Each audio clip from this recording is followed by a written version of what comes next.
kumusta? Para sa ating pag-uusap ngayon, may hinanda kaming isang chapter mula sa isang aklat on identity-based leadership. At ang mission natin, simple lang. Himayin kung bakit daw ang tunay na pamumuno hindi nakasalalay sa kung ano ang ginagawa mo, kundi sa kung sino ka talaga, lalo na sa konteksto ng pananampalataya. Isang malaking shift yan sa karaniwang pag-iisip. Oo, 'di ba? Kasi sigurado ako, familiar ka sa feeling na pagod ka na sa trabaho.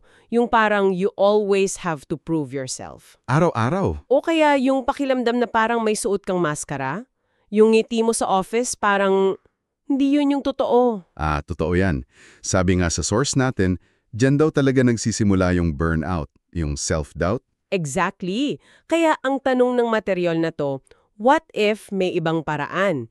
What if yung leadership pwedeng manggaling sa sa kapahingahan at hindi sa isang karera? Interesting. Okay, sige, simulan nating himayan yan. Sige. Para maging concrete, may dalawang character sketch dito. Una, si Michael. Isa siyang ehekutibo, malaki ang sahod, magandang posisyon. Pero. Laging may pero. Laging may pero. Sa loob-loob niya, feeling niya empty. Kasi para sa kanya, ang value niya, kasing halaga lang ng huling deal na na-close niya. Grabe ang pressure, no? Oo. Pag walang positive feedback, bagsak din yung self-worth niya. At parang ganyan din yung kwento nung isa, si Hannah. Isa siyang non-profit director. Siya naman, anong issue niya? Siya naman, laging may kaba. Laging may tanong sa isip niya na, am I good enough for this? Yung baka malaman nilang hindi ko naman talaga alam ang ginagawa ko. Yun mismo. So, para sa kanya, ang leadership ay isang performance. Isang nakakapagod na pag-arte. Kasi sinuri ng source kung saan ba nanggagaling yung kaisipan na yan. Saan daw? Tinukoy niya yung 3 common pero delikadong myths tungkol sa leadership. Una, yung leadership as a title. Okay, ito yung akala natin na kapag may posisyon ka, manager, director, CEO, automatic leader ka na. Oo, yun yung akala. Pero ang totoo, ang titulo, nagbibigay lang yan ng authority, hindi ng totoong impluensya. May example ba dyan? Meron. Si King Saul sa Old Testament. Hari siya, may korona, may titulo, pero nawala ang basbas ng Diyos sa kanya. Bakit nga uli? Kasi yung pamumuno niya, hindi na nakaangkla sa karakter niya. Naging external na lang. So parang empty shell na lang yung title niya. Okay, gets. Ano yung pangalawa? Pangalawa, leadership as achievement. Ito yung pagsukat ng halaga mo base sa trophies mo sa sales quota. Sa dami ng followers mo. Yon. Ang problema dito, sabi ng source, napakarupok ng pundasyon na to. Kasi, paano kung bumagsak ang benta? Paano kung di ka nanalo? Exactly. Kung doon nakatali ang identity mo, kasama kang babagsak. Which is, yun yung nangyari kay Michael, yung ehekutibo kanina. Oo. Teka, yung pangatlo, medyo tricky to. Leadership as charisma. Paano yun naging myth? Akala ko ba kailangan ng leader ang charisma? That's a great question. At nilinaw yan ng source. Hindi niya sinasabing masama ang karisma. Okay. Tool yon. At a very powerful one, ang sinasabi niyang myth ay kapag ang buong pundasyon ng leadership mo ay karisma lang. Pag yun lang. Kasi ang karisma, kayang-kaya kang daling sa entablado. Pero hindi nito kayang i-sustain ang leadership mo pag may pagsubok na. So pang short term lang. Pansamantala lang. Kasi yung tunay na authority, yung nagtatagal, laging nagmumula sa integridad. Sa bigat ng karakter mo, hindi sa gaan ng personality. Wow. Okay, so kung mali pala yung mga common na basihan natin, titulo, achievements, karisma, parang binaklas lahat ng pundasyon. So, saan tayo magsisimula? Anong alternatibo ang binibigay ng source? Dito na papasok yung para sa akin pinaka-radical na idea niya. Ano yun? Sinasabi niya na ang sikreto sa effective leadership ay hindi pala pag-aaral ng bagong skills o techniques. Hindi? Ang unang hakbang daw pala ay ang pagtigil. Pagtigil sa pagtingin sa labas para sa validation at simulan ng pagtingin sa loob. It's a fundamental shift from doing to being. Exactly. A shift from doing to being. I like that. So, imbes na anong kailangan kong gawin para maging leader, ang tanong pala ay, sino ako kaya ako makakapamuno? Precisely. At ang buong alternatibo ay pamumuno na nakaugat sa pagkakakilanlan mo kay Kristo. Okay. Ang anchor verse na ginamit ay Psalm 139, I praise you because I am fearfully and wonderfully made.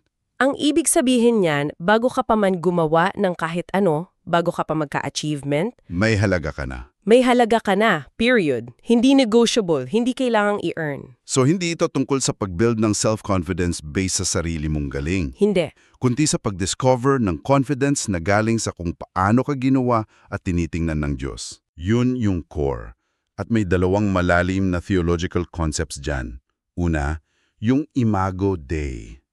Image of God. Oo, ito yung turo sa Genesis na nilikha tayo sa wangis ng Diyos.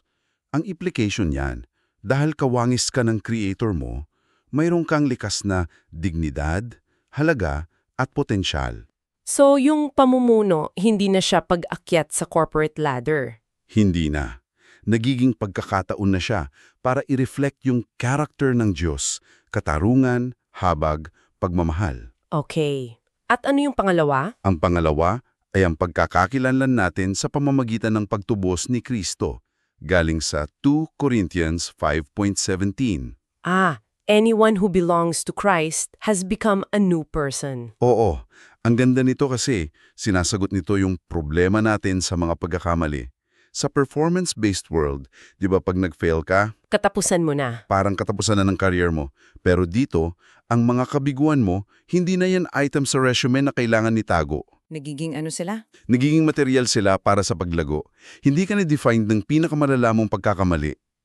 Paano nangyayari yung transformation na yun? For example, binanggit sa source si Apostol Pedro. Classic example. Paano yung isang duwag na 3 beses nag-deny kay Jesus ay naging matapang na leader na humarap sa Sanhedrin? Ang nagbago sa kanya, hindi yung skills niya, kundi yung identity niya. Okay, paano? Nung una, yung identity niya nakakabit sa sarili niyang lakas, na obviously bumigay under pressure. Oo, kitang-kita. Pero nung napuspos siya ng banal na espiritu, nung Pentecost, yung identity niya nakasentro na kay Kristo.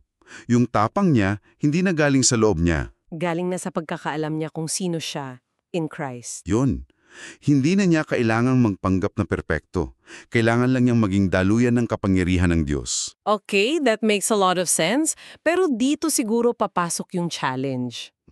Kasi kahit alam natin yan in theory, madalas may malaking gap sa pagitan ng kung paano tayo tinitingnan ng Diyos at kung paano natin tinitingnan ng ating sarili. Oo. At dyan pumapasok yung kwento ni Gideon sa Judges chapter 6.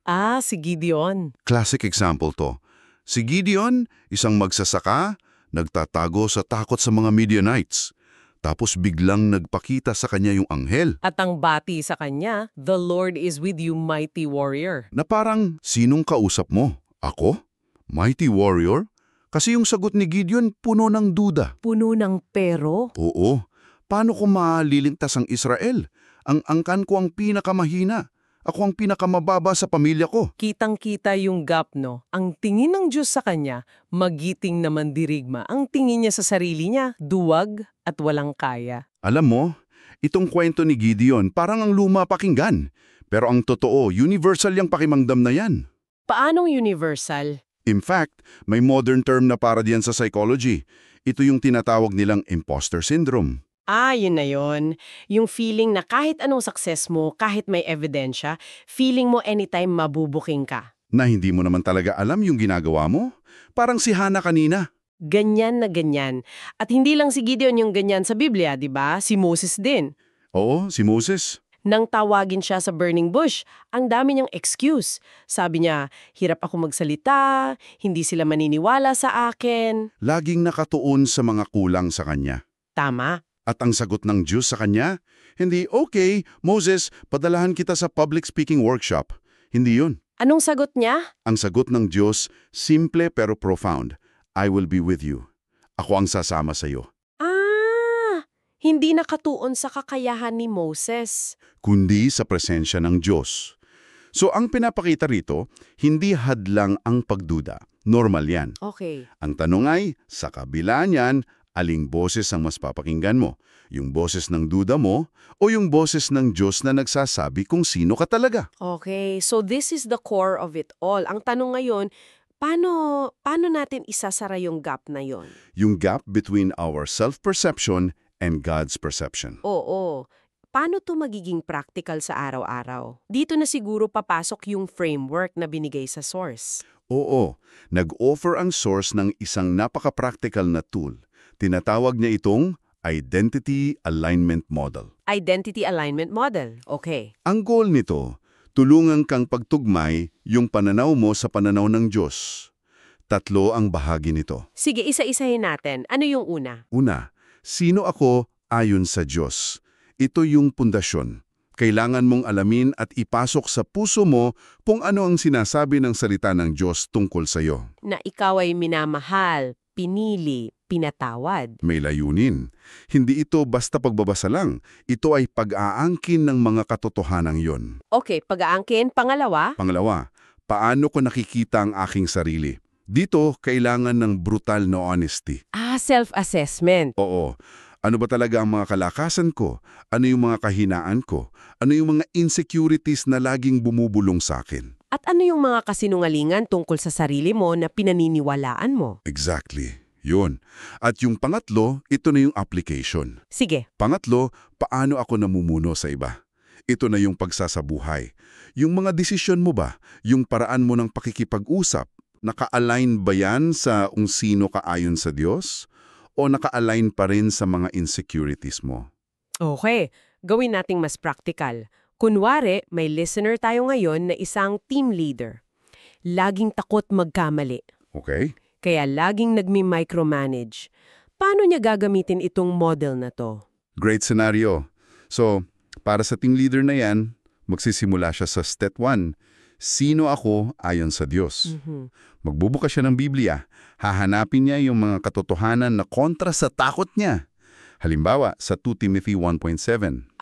For God has not given us a spirit of fear, but of power and of love and of a sound mind. Yun. Uulitin niya yan sa sarili niya. Ang identity niya ay hindi takot magkamali, kundi binigyan ng sound mind. Okay, so he starts with the truth. Tapos, step 2. Sa step 2, paano ko nakikita ang aking sarili? Magiging tapat siya. Aaminin niya, natatakot ako. Feeling ko kapag nagkamali ang team ko, failure ko yon. Nakasalala yung value ko sa perfect output nila. Isulat niya yan. I-recognize niya yung kasinungalingan na yon. At finally, step 3, yung leadership actions niya. Sa step 3, paano ako namumuno sa iba, dahil alam na niya yung katotohanan at yung kasinungalingan, pwede na siyang gumawa ng conscious na desisyon. Okay? Sasabihin niya, okay, dahil ang identity ko ay secure kay Kristo at hindi sa performance ng team ko, bibigyan ko sila ng tiwala ngayon. Hahayaan ko silang gumawa ng desisyon. Oo. Kung magkamali man sila, ituturing namin yun na learning opportunity, hindi katapusan ng mundo. Yun yung alignment in action. Grabe ang linaw nun. So hindi lang siya basta think positive exercise. Hindi talaga. It's a process of realigning your actions with a deeper truth. At binigyan din ng source ng mga daily habits para mapalakas to, di ba? Oo. At konektado lahat yan sa model. Meron siyang tinawag na araw-araw na pagsasentro sa kasulatan. Simulan ng araw. Simulan mo raw ang araw mo sa pagdedeklara mo mga katotohanan tungkol sa identity mo bago mo pabuksan ang email mo. Powerful yun. Tapos meron ding reflective journaling. Isulat mo kung saan ka nag-ooperate out of fear at saan ka nag-ooperate out of faith. Okay. At importante rin daw yung mentorship at community. Kailangan mo ng mga tao sa paligid mo na magpapaalala sa iyo ng totoo mong identity. Lalo na pag nakakalimutan mo. At panghuli, value-driven decision-making. Sa bawat desisyon, tanungin mo, ginagawa ko ba to para mapatunayan ang sarili ko o dahil ito ang tama? So, sa huli, ang buong paglalakbay na ito ay isang paglipat. Mula sa isang pamumuno na parang walang katapusang takbuhan para sa pagkikilala, patungo sa isang pamumuno na parang isang sayaw, isang ritmo ng layunin na nagmumula sa kung sino ka talaga. Ang ganda ng pagkasabi mo. At yan yung promise ng source. Kapag nakaugat na ang leadership mo sa identity mo, magkakaroon ka ng katatagan. Sa gitna ng bagyo? O, katatagan sa gitna ng bagyo, kalinawan sa gitna ng kalituhan, at tunay na impluensya na hindi nakadepende sa mood ng tao o sa takbo ng ekonomiya. At yan ang nagiiwan sa atin ng isang huling tanong, no? Isang bagay na pagnilayan mo. O, hindi ito direktang sinagot sa ating source, pero ito ang pinupunto ng buong talakayan. Isang tanong para sa sarili mong pagninilay-nilay. Ano yun? Lahat ng external. Lahat. Ano ang matitira? Sino ka bilang isang leader kapag wala na ang lahat ng yan? Mula sa anong pagkatao ka mamumuno? Sinasabi sa source natin na dyan daw tunay na nagsisimula ang lahat.